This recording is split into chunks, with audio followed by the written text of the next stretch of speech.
안녕하세요. 저는 서울성모병원의 정준용이라고 합니다. 이번 동영상에서는 디퓨전 웨이티드 이미징의 원리와 근골격 영역에서 어떻게 이용이 되는지에 대해서 말씀을 드리려고 합니다. 우선 디퓨전 웨이티드 이미지의 원리에 대해서 간단하게 리뷰를 해볼 거고요. 그 다음으로 튜머 이미징에 있어서 디퓨전 웨이티드 이미지가 어떻게 사용되는지, 그리고 마지막으로 튜머 이외의 질환에서 디퓨전 웨이티드 이미지가 어떻게 이용되는지 알아보도록 하겠습니다. 디퓨전 혹은 브라우니안 모션이라고 하는 이 현상은 어떤 매질에 물 분자가 있을 때 이렇게 랜덤하게 이동을 하면서 한 포인트에서 다른 포인트로 이동을 하게 됩니다. 그러면 이 이동한 거리의 제곱은 이동한 시간과 비례한다. 그래서 이런 공식이 성립을 하고요. 이 시간과 이동 거리의 관계를 규정하는 이 디퓨전 코에피션트라는 값이 존재를 하게 됩니다.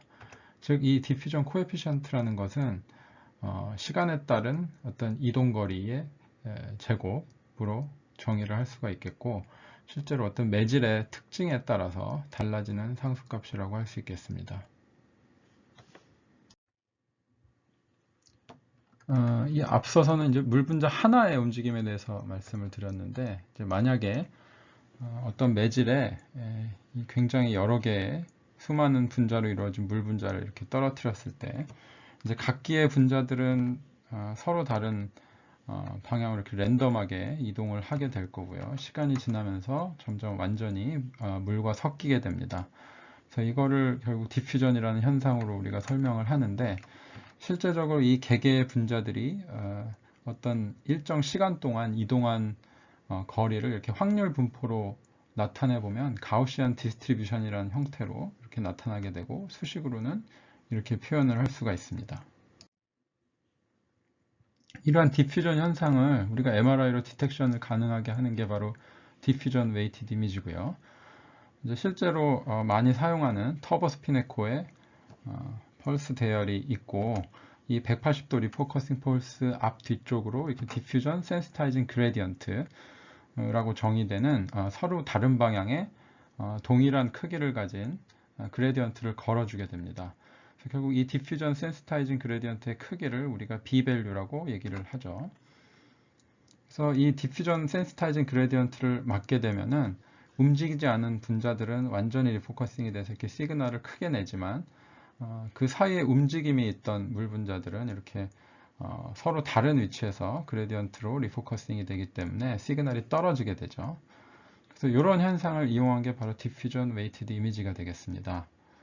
B-밸류, 즉 디퓨전 센시타이징 그레디언트의 크기가 클수록 이 스태틱 몰레큘과 무빙 몰레큘을 구별할 수 있는 어떤 그 센시티비티는 증가를 하겠지만, 또 한편으로는 전체적으로 시그널 투 노이즈 레이쇼가 떨어지는 이펙트가 나타나서 그 두 개를 잘 조절해서 저희가 B-밸류를 결정을 해야 되죠.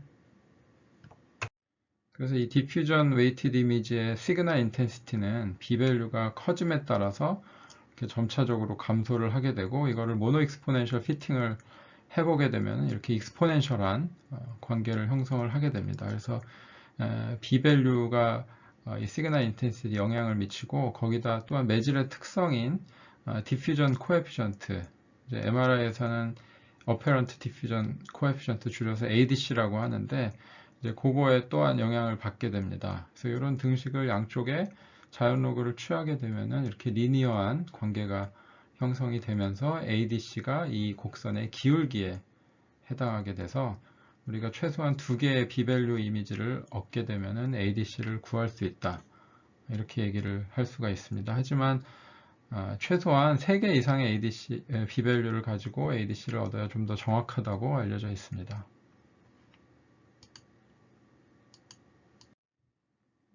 다음으로 넘어가기 전에 저희가 ADC의 단위에 대해서 한번 짚고 넘어갈 필요가 있습니다. 문헌에 따라서 다양한 단위를 사용하는데, 일반적으로는 이 세 번째, 즉 곱하기 10의 마이너스 3승, 그 다음에 시간당 이동한 거리의 제곱, 이런 식으로 표현되는 요 단위를 쓰실 것을 추천을 드립니다. 그래서 이 단위를 쓰게 되면은 정상 머스큘러스켈레탈 티슈들의 ADC 레인지가 이렇게 정의가 됩니다. 즉 물은 2.5에서 3 사이, 스켈레털 머슬은 1.3에서 1.4 사이. 그다음 이제 본에서는 팻을 많이 포함한 옐로우 메로우가 굉장히 낮죠. ADC가 0.3에서 0.4로 알려져 있고, 반대로 셀룰라리티가 높은 레드 메로우는 0.8에서 1 정도. 그다음에 카틸리지가 이렇고 페리페럴 러브는 그보다 약간 높은 ADC를 가지고 있습니다. 근데 실제로 비밸류를 점차 크게 하면 이렇게 리니어한 관계가 형성이 되는 게 아니고, 초기에는 굉장히 급격하게 시그널이 떨어지고, 또 B밸류가 1000 이상으로 커지면은 이렇게 시그널이 좀 더 서서히 감소하는 이런 현상이 있습니다. 그래서 이제 이 앞쪽 부분을 우리가 설명하는 모델이 인트라복셀 인코런트 모션, 즉 줄여서 IVM이라고 하고, 이 뒤쪽을 설명하는 모델을 우리가 디퓨전 커토시스 이미징이라고 얘기를 합니다. 그래서 기존의 컨벤셔널한 디퓨전 모델에서는 하나의 복셀 내에 어떤 평균적인 ADC 값을 구하게 되지만, 이 IVM 모델에서는 이제 초기에 이렇게 급격하게 시그널이 떨어지는 부분이 퍼퓨전 이펙트다. 그래서 이제 하나의 복셀 내에 어떤 디퓨전을 하는 그런 컴포넌트와 함께 이렇게 랜덤하게 오리엔테이션을 가지고 있는 그 캐필러리 네트워크 내에서도 이거와 비슷한 방식의 어떤 운동이 일어난다, 디퓨전 운동이 일어난다, 이렇게 가정을 하는 것입니다.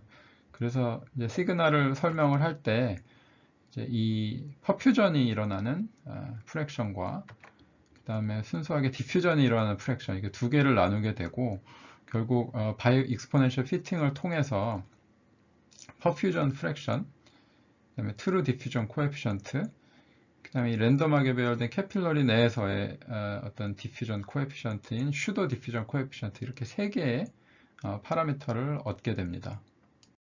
일반적으로 균질 매질 안에서 어떤 물 분자가 이동할 때는 제가 도입부에 말씀드렸듯이 이런 가우시안 디스트리뷰션을 한다고 말씀을 드렸죠. 근데 만약에 이 가우시안 디퓨전의 형태에서 이렇게 피크가 올라간 형태나 아니면은 베이스라인이 넓어지고 피크가 낮아지는 이런 형태로 데비에이션 되는 것을 우리가 커토시스라고 합니다. 그래서 이 커토시스가 0인 경우가 바로 가우시안 디스트리뷰션을 의미하고요. 0보다 크게 되면 이렇게 뾰족하게 올라가고 0보다 작게 되면 이렇게 베이스라인 넓어지면서 낮아지게 됩니다. 일반적으로 바이오로직 티슈에서는 포지티브 커토시스를 가진다고 되어 있고요. 특히 1보다 큰 경우에는 이제 티슈의 어떤 헤테로지니티를 가지고 있는 경우에 이렇게 커토시스 현상이 생긴다고 알려져 있죠. 그래서 이 실제 디퓨전 예측한 어떤 리니어한 관계에서 B밸류가 커지면서 이렇게 벗어나는 이 부분을 우리가 커토시스 모델을 통해서 설명을 하는데요. 그래서 일반적인 가우시안 디퓨전이 일어나는 것과 여기에 이제 넌 가우시안 디퓨전, 즉 커토시스가 일어나는 부분을 이렇게 같이 반영을 해서 어떤 시그널의 디케이를 모델링을 하죠. 그러면 이런 넌 가우시안 디퓨전이 왜 생기는가? 일단 물 분자가 네거티브 차지된 셀 멤브레인이나 인트라셀룰라 컴포넌트와의 상호 작용 때문에 이제 어떤 가우시안 형태의 디퓨전이 이루어지지 않는다. 그다음에 이제 또 하나의 원인으로는 디퓨전 하는 어떤 마이크로 인바이러먼트 헤테로지니어티 때문에 이렇게 두 가지 원인에 의해서 설명을 하게 됩니다. 그래서 결국 이 컬토시스 모델을 통해서 저희가 퀀티피케이션 할 수 있는 거는 넌 가우시안 워터의 디퓨전이 어느 정도 되는지고요.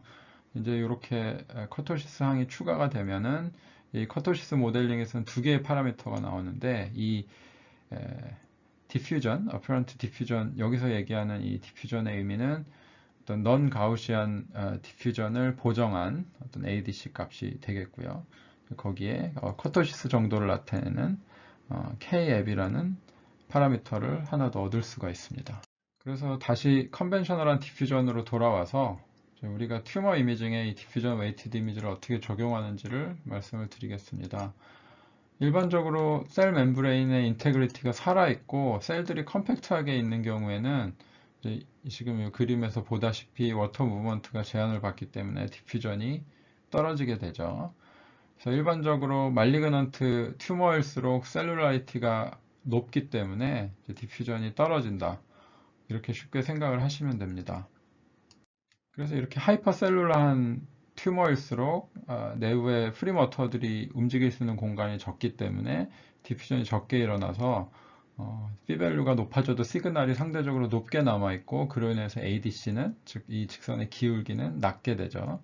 즉 디퓨전이 잘 안 된다. impeded mobility다. 이렇게 해석을 할 수가 있고요. 반대로 이제 셀 사이 공간이 굉장히 이렇게 넓은 경우에는 시그널 드롭이 커지면서 상대적으로 이 기울기가 커지게 되고 ADC는 증가하게 됩니다. 즉 디퓨전이 잘 일어난다. 이렇게 얘기를 할 수가 있고요. 그래서 디퓨전 웨이티드 이미지를 해석을 할 때는 항상 ADC 맵과 같이 확인을 하게 되는데요. 즉 하이 비밸류 이미지에서 시그널이 여전히 이렇게 브라이트하게 남아 있고 ADC가 떨어져 있다는 것은 일단 물 분자의 움직임이 굉장히 제한된 그런 환경이고, 그래서 하이 셀룰라 튜머에서 이런 현상을 보입니다. 하지만 이 하이 비밸류 이미지에서도 여전히 브라이트하게 시그널이 남아 있는데 이상하게 ADC도 여전히 높다. 이제 이런 경우는 사실 티슈 자체가 가지고 있는 T2 시그널이 워낙 높아서 실제로는 시그널이 떨어졌는데도 이제 비주얼하게는 브라이트하게 보이는 거고요. 시그널이 많이 떨어졌으니까 ADC는 이렇게 높게 나타나게 되겠죠. 그래서 뭐 플루이드 성분을 많이 가지고 있는 어떤 네크로시스나 글랜듈라 티슈가 많은 경우에 이제 이런 T2 샤인스루 현상을 보이게 됩니다. 그러나 이제 팻이나 혹은 머추어한 파이브러스 티슈로 구성이 되어 있는 경우에는 실제로 가지고 있는 워터 프로톤 자체가 양이 적기 때문에 P-밸류가 뭐 높건 낮건 상관없이 시그널이 굉장히 낮게 나오고, 또 워낙 그 물 분자가 움직일 수 있는 공간이 적기 때문에 이제 ADC도 낮게 되죠. 이런 디퓨전 웨이티드 이미지는 튜머 이미징에서 크게 디텍션과 캐릭터리제이션 그리고 리스폰스 이밸루에이션에 사용할 수가 있습니다. 그래서 이 영상은 하이 비밸류 영상을 이제 인버스를 시켜서 이렇게 패시티랑과 비슷한 이미지로 만든 홀바디 영상이고요. 이 하이 비밸류 이미지에서 보시면은 어떤 튜머가 인벌브되고 있는 포션과 정상 조직의 어떤 대조도가 P-밸류가 0일 때랑 비교해서 굉장히 커지죠. 그래서 이제 전체적으로 어떤 튜머의 디스트리뷰션을 평가할 수 있습니다. 이 케이스는 ACH 케이스였고요. 그리고 이 케이스는 58세 남자 멜라노 환자고요. 홀스파인 세지탈 T2ATD 이미지에서 보시면 일부 좀 이렇게 브라이트한 메로의 시그널 변화가 있습니다. 디퓨전을 해보시면은 이제 정상 메로우와 어떤 셀룰라 인필트레이션이 있는 말리그넌트 메로우의 대조도가 훨씬 커지기 때문에 이렇게 좀 더 명확하게 메타스타시스가 있는 포커스를 확인을 할 수가 있습니다. 이런 말리그넌트 튜머의 디텍션은 특히 포스트오피 이밸루에이션에서 굉장히 유용하게 사용이 되는데요. 이쪽 레트로페리토니얼 언디퍼런시에이티드 sarcoma가 있어서 이렇게 있었던 환자를 이제 익시전을 했습니다. 익시전해서 이렇게 인핸스되는 포션은 사실 우리가 포스트오피 체인지라고 생각할 수밖에 없는데, 그래서 이러한 튜머 디텍션은 포스트오피 랩넌트를 이밸루에이션 할 때 굉장히 유용한데요. 이렇게 디퓨전 하이 비밸류 이미지에서 보시면 굉장히 이런 브라이트한 포스아이가 보이고, ADC 맵에서는 굉장히 낮게 시그널이 낮게 나타나고, 역시 또 다른 포스아이들이 이 튜머 베드에 위치를 하고 있습니다. 그 다음에는 튜머 캐릭터리제이션에 이 디퓨전 웨이티드 이미지를 사용할 수가 있습니다. 그래서 뭐 쉽게 얘기하면은 비나인은 셀룰라리티가 낮기 때문에 상대적으로 ADC가 높을 것이고, 말리그넌트의 경우 셀룰라리티가 높아서 ADC가 낮을 것이다. 이제 이런 대원칙이 있는데, 사실은 비나인과 말리그넌트 사이의 ADC의 오버랩이 굉장히 심해서 사실 ADC만 갖고 판단을 내리는 건 위험하고요.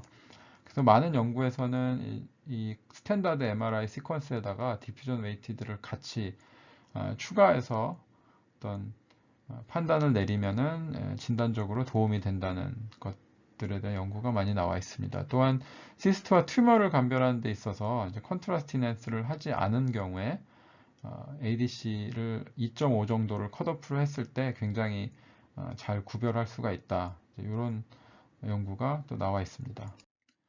그래서 이 위에 케이스에 보시면 이렇게 조그만 이네스된 노드들이 있는데 실제로 디퓨전 웨이티드랑 이미지랑 같이 컴바인을 해보면은 하이 비밸류 이미지에서 굉장히 브라이트하고 ADC가 낮기 때문에 이건 굉장히 셀룰라리티가 높은 병변이구나, 혹시 말리그넌시가 아닐까 하고 생각을 해볼 수가 있죠. 반대로 이 아래쪽은 굉장히 인필트레이티브 마진을 가지고 있는 어그레시브해 보이는 튜머인데요. 디퓨전 웨이티드 이미지를 보시면 ADC가 그렇게 낮게 측정되진 않았습니다. 그래서 이 위에 병변은 멜라노마로 진단이 됐던 케이스고, 아래쪽은 데스모이타이 파이브로마토시스. 지금 어그레시브한 튜머이긴 하지만 말리그넌시는 아니죠. 그래서 이런 식으로 디퓨전 웨이티드 이미지를 컴바인 했을 때 이게 비나인지 말리그넌시인지에 대해서 한 번쯤 좀 다시 생각해 볼 수 있는 그런 에비던스를 제공하는 역할을 합니다. 하지만 항상 예외는 있죠. 그래서 비나인 리전에서도 파이브로시스나 헤머리지 혹은 비스커스 매트리얼이 경우에는 ADC가 낮을 것이고요. 말리그넌트 리전의 경우에도 믹소이드 컴포넌트가 많이 있거나 혹은 네크로시스가 돼서 어떤 디퓨전이 증가하는 상황으로 즉 ADC가 높은 상황이 될 수가 있습니다.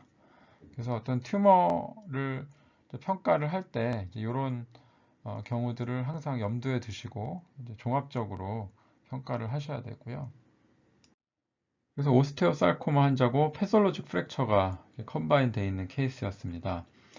이렇게 패솔로직 프랙처가 있었기 때문에 사실 주변 소프티슈로 시딩이 충분히 일어날 수 있는 상황이고요. 마침 이네스를 했을 때 여기 이네스된 노듈이 있었고, 디퓨전 웨이티드 이미지를 보시면 하이 비밸류 이미지에서 브라이트하고 ADC가 이렇게 까맣게 나타나죠.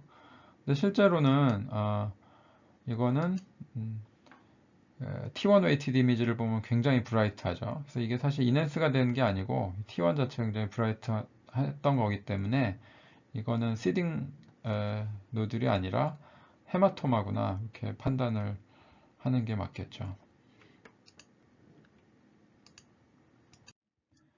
다음 케이스는 이제 클라비클 아래쪽에 이렇게 소프티슈 매스가 있었고 이제 약간의 로뷸레이션을 동반했습니다. 이네스는 굉장히 어비드한 이네스를 보이고요. 디퓨전 웨이티드 이미지에서는 하이 비밸류에서 브라이트하고 또 ADC도 상당히 높은 편이라서 이게 비나인 튜머라면은 어떤 믹소이드 컴포넌트를 많이 가지고 있는 게 아닐까 이렇게 예상을 할 수가 있고요.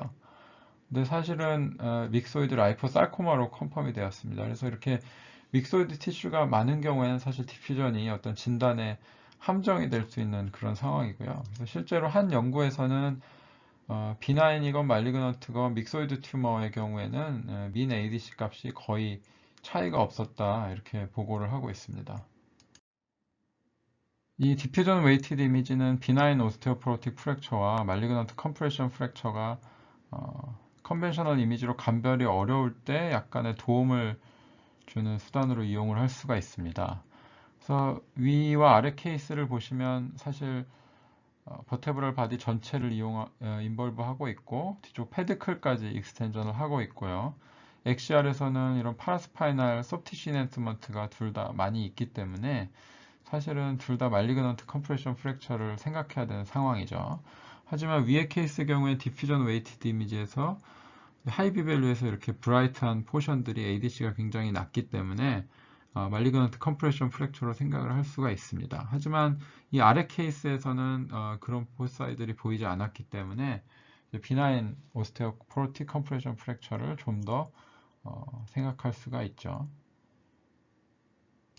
이 디퓨전 웨이티드 이미지가 사실 가장 유용하게 사용될 수 있는 부분이 바로 이 트리트먼트 리스폰스의 평가입니다. 그래서 일반적으로 어떤 튜머가 트리트먼트 후에 반응이 있을 경우에는 셀룰라이티가 줄어들기 때문에 ADC가 올라가겠죠. 일반적으로 그렇게 쉽게 생각을 할 수가 있는데 이 본메로에서는 사실 굉장히 다양한 컴포넌트에 따라서 ADC와 하이 비밸류 이미지에서 시그널 인텐시티가 굉장히 다이내믹하게 변하기 때문에 이제 그거에 대한 어떤 배경 지식을 조금 가지고 있으셔야 되는데요. 그래서 옐로우 메로는 팻을 많이 포함하고 있기 때문에 이제 시그널 인텐시티 자체가 굉장히 낮습니다. 거기다가 또 인터셀룰러 스페이스가 작기 때문에 ADC 또한 낮죠. 만약에 여기 레드메로 셀들이 들어오고 또 베스큘라리티가 생기고 혈장들이 섞이게 되면은 ADC가 조금씩 올라가고 시그널도 올라갈 거예요. 만약에 이제 어느 순간이 지나서 메로의 셀룰라이트가 너무 높아지게 되면은 다시 디퓨전 리스트릭션이 생기게 되고 결국 ADC가 점점 감소하게 되고요. 말리그넌트 튜머처럼 혹은 뭐 헤마톨로직 말리그넌시처럼 셀룰라이트가 굉장히 높아지는 상황이 되면 ADC는 더 낮아지게 되겠죠. 만약에 여기서 이제 치료를 받게 되면 어떤 현상이 일어날까요? 물론 효과가 없다면은 이제 이 부분에 남아 있겠지만 만약에 치료에 효과가 있어서 셀룰라이트가 낮아지는 상황이 되고 그렇게 되면 ADC가 위로 올라가게 증가하게 되겠죠. 이제 두 가지 상황을 상정할 수가 있습니다. 셀룰라이트가 낮아지면서 내부에 리큐펙티브 네크로시스가 생긴다. 그러면 아까 말씀드린 어떤 T2 샤인스루에 의해서 ADC가 올라가면서 시그널 인텐시티도 올라가는 그런 상황이 발생을 할 겁니다. 만약에 이러한 네크로시스가 없이 셀룰라이트가 감소하는 상황이라면은 이제 시그널 인텐시티보다는 주로 ADC가 높아지겠죠. 이제 이 본메로라는 기관이 굉장히 다이내믹하게 변화를 하기 때문에 이제 여기서 또 다른 2차적인 상황이 생길 수가 있는데요. 즉 티슈에 디하이드레이션이 있거나 혹은 옐로 메로로 다시 리플레이스먼트가 되거나 마이엘로 파이브로시스가 생기거나 본의 스클레로시스가 생기면서 어떤 힐링이 될 경우에는 이제 ADC가 오히려 거꾸로 다시 낮아지는 현상이 일어나게 됩니다.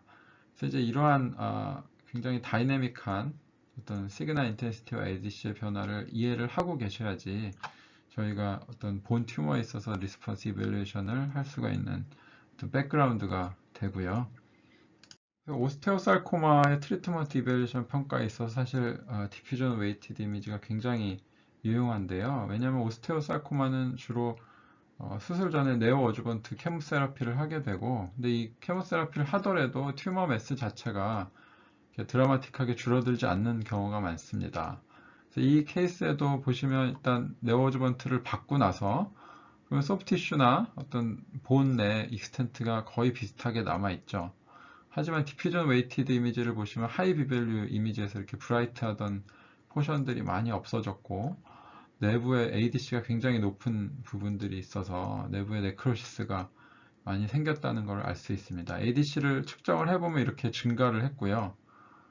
전체로 히스토그램 분석을 해보면은 낮아져 있는 포션에서 전반적으로 이렇게 높은 쪽으로 많이 이동을 해서 굉장히 리스폰스가 잘 일어났다는 걸 알 수가 있고 실제로 서지컬 스페시멘에서도 90% 이상의 네크로시스를 보였던 케이스입니다. 두 번째 케이스는 스몰셀 런 캔서의 메타스타시스 케이스고요. 이 세이크롬의 메타가 있죠. 그래서 실제로 팔리에이티브 RT를 했는데 크게 변화는 없었습니다. 하지만 디퓨전 웨이티드 이미지를 보니까 오히려 이 하이 비밸류 이미지에서 브라이트한 포션이 조금 더 이게 두꺼워지는 양상이고 ADC가 많이 감소했죠. 그래서 실제로 히스토그램으로 측정을 해보면은 ADC가 전체적으로 이렇게 낮아졌습니다. 그래서 이런 경우에는 사실 컨벤셔널 이미지에서 크게 증가가 미미했지만 이제 디퓨전 웨이티드 이미지를 같이 봤을 때 오히려 프로그레션 하고 있는 게 아닌가 하는 정보를 우리에게 주죠. 다음은 어드밴스드 게스트릭 캔서에 익스텐시브 메타가 있었고 케모세라피를 받았던 환자입니다. 그래서 디퓨전을 보시면은 이제 굉장히 브라이트하게 있었고 근데 팔로우업 과정에서 보시면 오히려 ADC가 이렇게 감소했죠. 그래서 이 앞에 케이스와 마찬가지로 과연 이게 ADC가 감소했으니까 프로그레션으로 저희가 평가를 할 수가 있을까요? 사실 다른 점은 이제 B밸류 이미지에서도 별로 이렇게 브라이트해지지가 않았다는 건데요. 실제로 이 ADC의 히스토그램으로 분석을 해보면은 전체적으로 다 낮아졌습니다. 일반적으로는 치료가 안 되는 오히려 프로그레션 되는 상황으로 생각을 할 수도 있지만 또 한편으로는 오히려 이제 ADC가 감소하면서 이쪽으로 팻메로우로 바뀌면서 이렇게 ADC가 떨어진 게 아닐까 하는 생각을 해보셔야 됩니다. 실제로 딕슨 이미지에서 팻 프랙션을 측정을 해봤을 때 치료 전에는 24%였는데 이제 치료를 함으로써 팻 프랙션이 46%로 증가됐습니다. 그래서 이 경우에는 이제 이렇게 프로그레션한 것이 아니고 오히려 치료가 잘 돼서 팻 리플레이스먼트가 되고 있다 라는 것을 알 수가 있죠. 남은 시간에는 디퓨전 웨이티드 이미지가 튜머 이외의 질환에서 어떻게 유용하게 사용될 수 있는지 간단하게 알아보겠습니다. 전 잘 알고 계시다시피 퍼스는 ADC가 굉장히 낮습니다. 그래서 그 이유는 인플라마토리 셀들이 있어서 굉장히 하이퍼셀룰라한 포션이 있을 수 있고 또 프로테인이나 셀룰라 데브리스, 박테리아 등이 어떤 워터의 프리 무브먼트를 제한하는 역할을 하고요. 또 여러 가지 마크로 몰레큘들의 H2O, 즉 워터가 바운드 되는 그런 효과가 있기 때문입니다. 그래서 압세스를 디텍션을 하는데 굉장히 유용하게 이용할 수가 있고요. 특히 컨트라스트 이넨스를 안 하더라도 저희가 압세스를 어느 정도 예상을 할 수가 있다는 연구 결과가 보고되었습니다. 그래서 실제로 ADC가 단순한 이데마와 압세스가 생기기 전에 플래그몬 상황 그리고 압세스가 있을 때 이렇게 레인지가 구별이 됐었다는 연구였고요. 그래서 T2에서 보면 굉장히 브라이트한 포션이 있습니다. 그래서 이넨스를 하면 이렇게 월 이넨스가 돼서 이제 압세스 포메이션을 예상을 할 수가 있는데 실제로 디퓨전을 해봤을 때 ADC가 굉장히 낮은 상황을 해석을 한다면 저희가 이걸 압세스라고 진단을 할 수가 있겠죠. 엘보에 스웰링이 있었고 이렇게 레터럴 콘다일 뒤쪽으로 이렇게 브라이트한 시그널이 보였습니다. 이넨스를 해봤더니 일부 이렇게 이넨스가 림으로 이넨스가 되는 것 같아서 압세스가 형성되고 있지 않을까 하고 의심을 했었는데 실제로 디퓨전 웨이티드 이미지에서는 ADC가 굉장히 브라이트해서 이거는 플루이드 콜렉션일 것 같다 이렇게 평가를 했고 이제 압세스가 아니었던.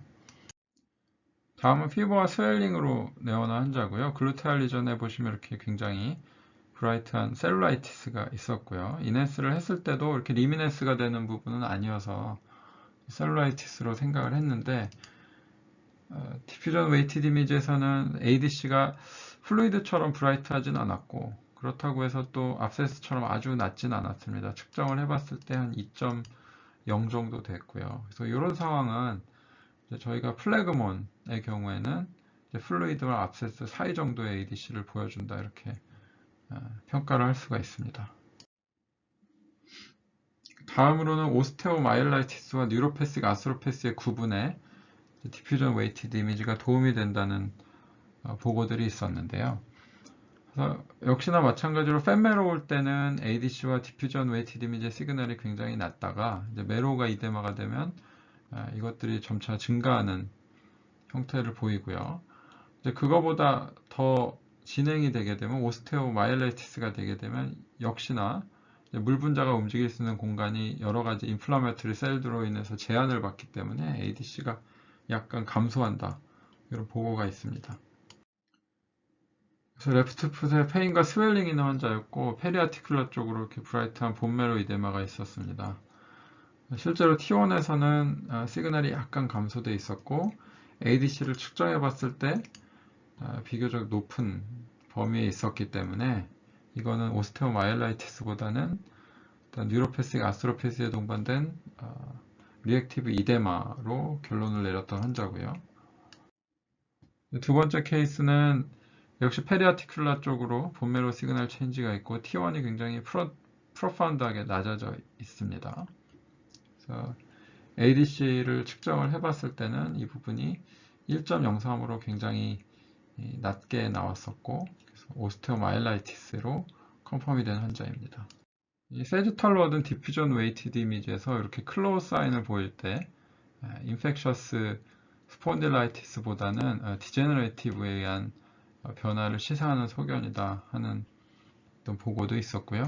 정리를 하자면 B밸류가 200에서 1000 정도 사이에서는 우리가 일반적으로 얘기하는 컨벤셔널 디퓨전 매트릭을 적용할 수가 있고, 그때는 가우시안 디퓨전이 일어나고 ADC를 보통 사용할 수 있다.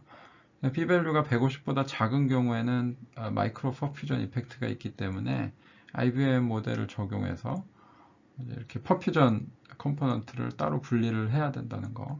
B밸류가 1000 이상으로 높아지면은 티슈의 헤테로지니티 때문에 커토시스라는 현상이 발생을 하게 되고요. 이 경우에는 넌 가우시안 디퓨전 모델을 적용해서 어떤 커토시스 밸류와 커토시스가 보정된 어떤 ADC 값을 구하는 게 좋겠다는 내용을 설명을 드렸고요. 그다음에 이제 디퓨전은 튜머 이미징에 있어서는 튜머의 디텍션, 그리고 캐릭터리제이션, 그리고 가장 중요한 리스폰스 이밸루에이션에 사용될 수 있다.